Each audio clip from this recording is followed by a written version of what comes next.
Hello, everyone. I'm thrilled to have Christine with us today, and I'm going to turn it right over to her to introduce herself. Welcome, Christine. Thanks, Bobby. I'm super glad to be here. My name is Christine Wickland. I lead organizational effectiveness at Expedia Group, and I have had experiences through different areas. I come through ways of Amazon, Robinhood, and my most significant tenure was actually at Nordstrom, all up and down the West Coast. So I started on the sales floor and built my way up through into OE spaces. Wonderful, Christine. We certainly share the Seattle area in common. Let's dive in, my friend. And also, by the way, with your background, I imagine you've had a really global purview, right, in terms of thinking of this topic of respect. So if you're open to it, I'd love you to sprinkle in compare and contrast, right, how it shows up differently. So please get us started with how do you define respect in the workplace, Christine? Yeah. Thank you, Bobby. And one of the things I think about with respect is that respect is at an individual level. Workplaces are communities of individuals. And so one of the things of understanding respect is understanding how do individuals show up and connect in their own humanity. When we think about respect overall, there's a lot around humanity and competence and behaving in ways as an organization that you help protect that dignity as well as you enable that contribution in the best possible way. A lot of that leans into organizational effectiveness. I'm going to share really quickly. This is something that I always talk about is that I look at organizations as life really across three lenses: people, process, and things. And it's exactly in that order. People, it's about how we show up and treat one another. Processes about how the decision gets made, how the work flows, so that we can show up and treat each other well. And then things really are the structures, the tools, the automations, the technology, but it's in that order. And sometimes in our organizations, we flip that order. So I'm always very intentional to say people, process, and things, and in that order. I love that. And I love the word things. I mean, really, that's what they are, right? So, if you may, of course, the topic that's very top of mind for all of us right now is AI and the impact in the workplace. So, what I'm hearing and what you're saying with that, Christine, is really that, yeah, AI is just another technology enabler. It's a thing. But the decisions in a business, the discernment on what excellence looks like comes from people. Are we aligned on that? Exactly. And when you think about respect, a lot of times in conversations around respect, we focus more on the emotional side. But ultimately, while respect is interpersonal, and that's by individual to individual, it also can be lensed as operational. And so, what I mean by that is that if we think about how we design organizations that enable respect to come through, that is a really important play. So, are we creating clarity in our space, almost like a design discipline? Are we creating clarity in the space? That examines respect. Do we have understanding and decision making practices? That is respect. It's giving autonomy, it's giving voice. Do we have the right operating rhythms? Are we communicating at the right time with the right people in the room? Again, that shows respect. It's allowing people to enable contribution in a way that they feel effectively seen and heard. All of this is respect. So when we actually put together it as interpersonal and operational, it becomes super powerful versus only thinking about it from an interpersonal side. I love that. I love that. I often say that there's nothing soft about soft skills. They're really the No, hard skills.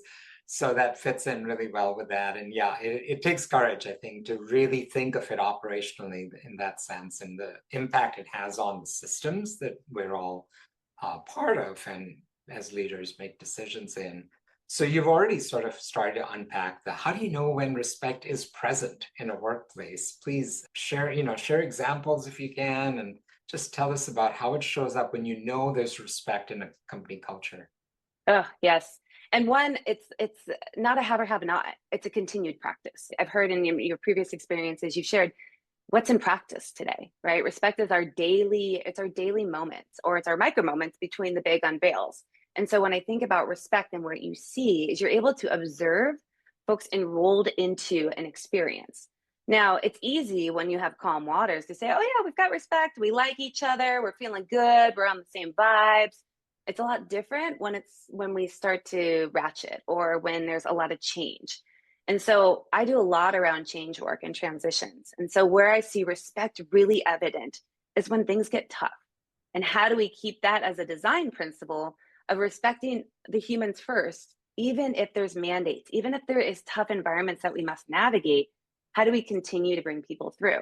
One of the ways that I see that is how, once we deliver, how do we actually understand where we can enroll? Right. And so, as humans, as adults, we want to have agency. We want to have autonomy. We want control over our own destiny. We want to be part of something. We must be part of something. And so, understanding how do we share our context? How do we identify where there's tensions? How do we help people remove those blockers and enroll them into it? I think that that's a critical piece when we think about how our leaders engage in any type of change as well as respect.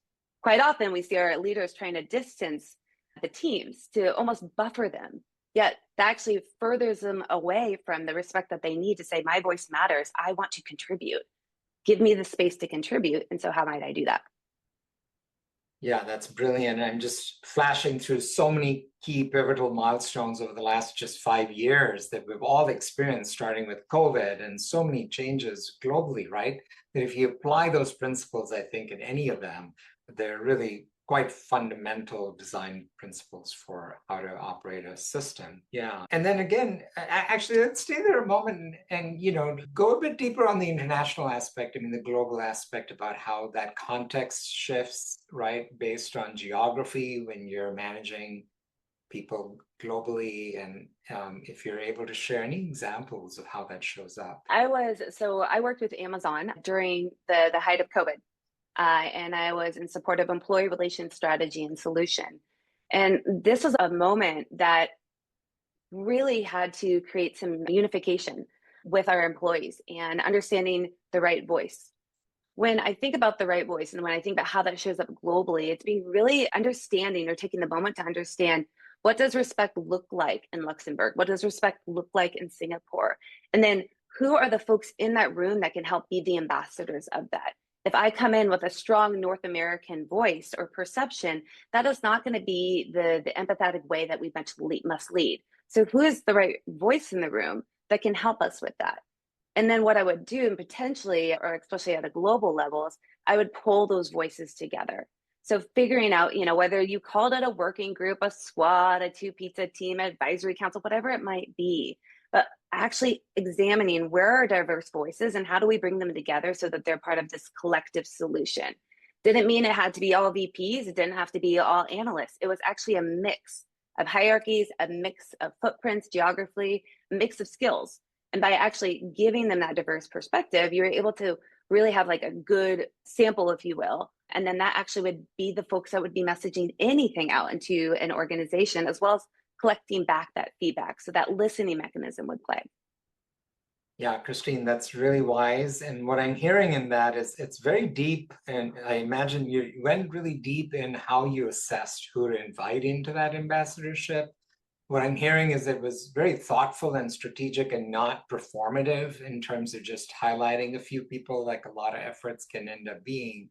So that's really prudent. And also, I think it really ties with the whole concept of growth mindset, right? Like, I don't know what I don't know, and let's put folks that do in front, and they may be great, they may not, but to take that chance, and it's a calculated risk, right? But I think it's a wonderful technique.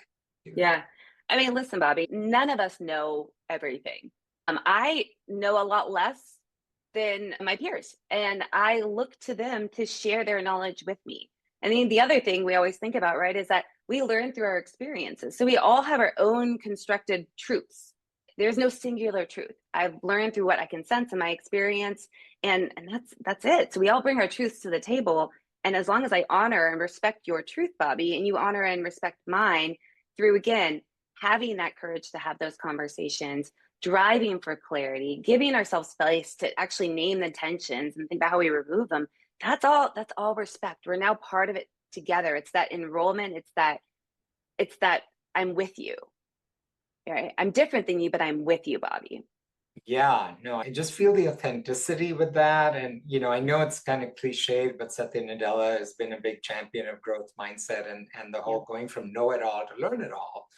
And that's also, I think, embedded in what you're saying is if I can catch myself to actually be vulnerable and say, yep, I don't know it all. And my peers do. And that's where actually another term that comes to mind with this concept is teaming from Amy Edmondson, right? It's like, we don't need to know everything, especially in this age of so much knowledge. It's like, why store it up in my little brain when I can, crowdsource it or use AI, as long as I have the discernment though, right? I think the respect also comes in with I'm really studying the whole topic of AI work slop these days. And, Hmm. really looking at, I think back to your linear, the three steps that you laid out, when people can really be self-critical on their output, right? That's respect because it's saying, gee, I'm not sure this is the best output.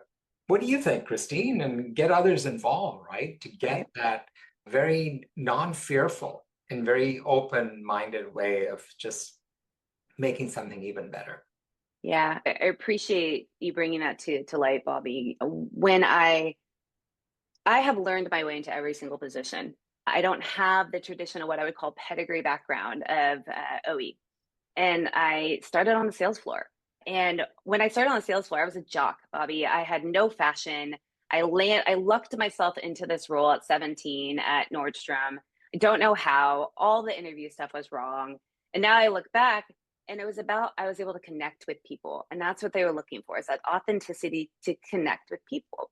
Why I always share people, process, and things as my order is that while I have, chops for process and chops for analytics, it's about people. And as soon as I still find myself moving away from people, I actually rotate myself back because it's about how as humans engage.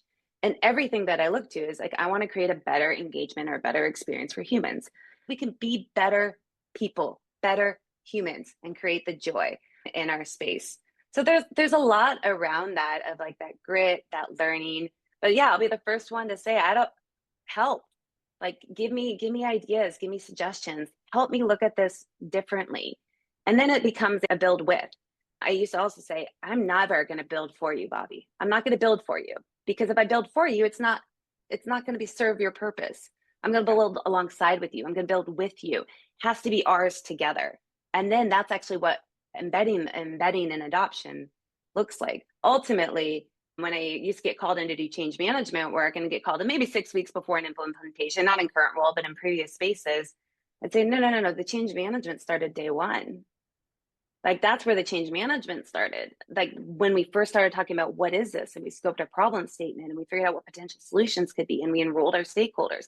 That's when change management starts, right? Yeah. And so being able to understand that differentiation too with leadership. Yeah, no, absolutely. Really brilliant. And what I also heard in all of that, you'd said it earlier, agency, right? If we can give ourselves that agency to remember my role, my responsibility, my accountability, and contributions to a team, to a decision, anything that we do in the workplace or in life, I think we just empower everybody to Yeah. yes. I do want to this is definitely going to be a deeper conversation for later, but I love what you shared about your background. I think that's so rich. Instead, you've had the real life experience, like you said, right from 17 to be in sales is fantastic.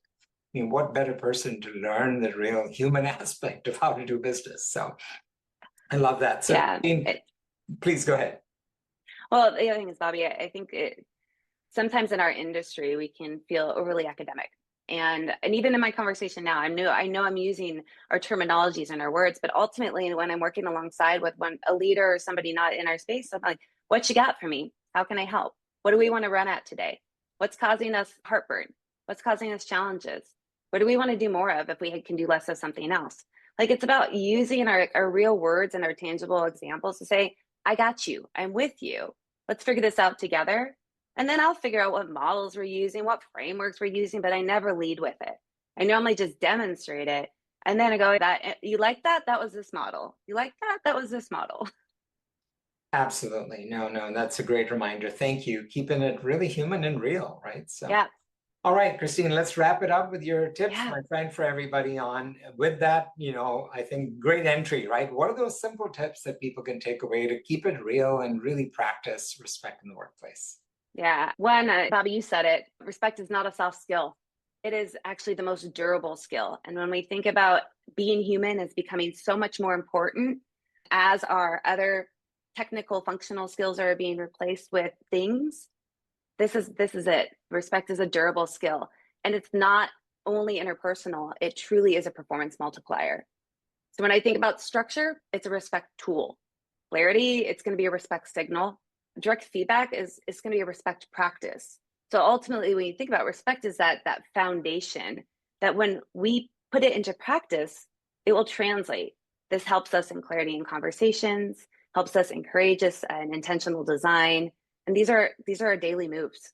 So we get that right. People get to do the good work better and they love it. And honestly, our business moves faster. So we raise all ships, if you will, by really thinking about respect as a design discipline and an operating model. Yeah, thank you. You're totally echoing what I'm working on. And, there's going to be a book around this topic, because where it started was, that we all talk about needing trust in leadership and in company culture. And I went, wait a minute. Yeah, I really believe in that. But before I can even trust you, I need to respect you. And so to Right. me, the way you laid it out is fantastic. It's really foundational before we go up, the ladder of trusting and conflict and all those other things that we do in day-to-day interactions. Yeah. And how do we prove that, Bobby? Right? I got you. I got you. Let's I build love it. that. Let's run at it together. I got you. Whatever that might look like, but let's run at it together. I got you. Let's figure this Yep. out. You don't need to go do a high ropes exercise to do a trust fall. That one statement right there nails it, right? I got you. Yeah. I I got got you. you. When people really feel that, they know you're sincere and you truly have them. What a gift. So, Christine, thank you so much. It's been a pleasure to have you today. Thank you, Bobby. Thank you for letting me learn from you. And thank you for engaging me in this way. It was a great experience. Had fun. Reach out anytime and let me sign up that list for when your book comes out. Would love to read it. Oh, thank you. Thank you so much.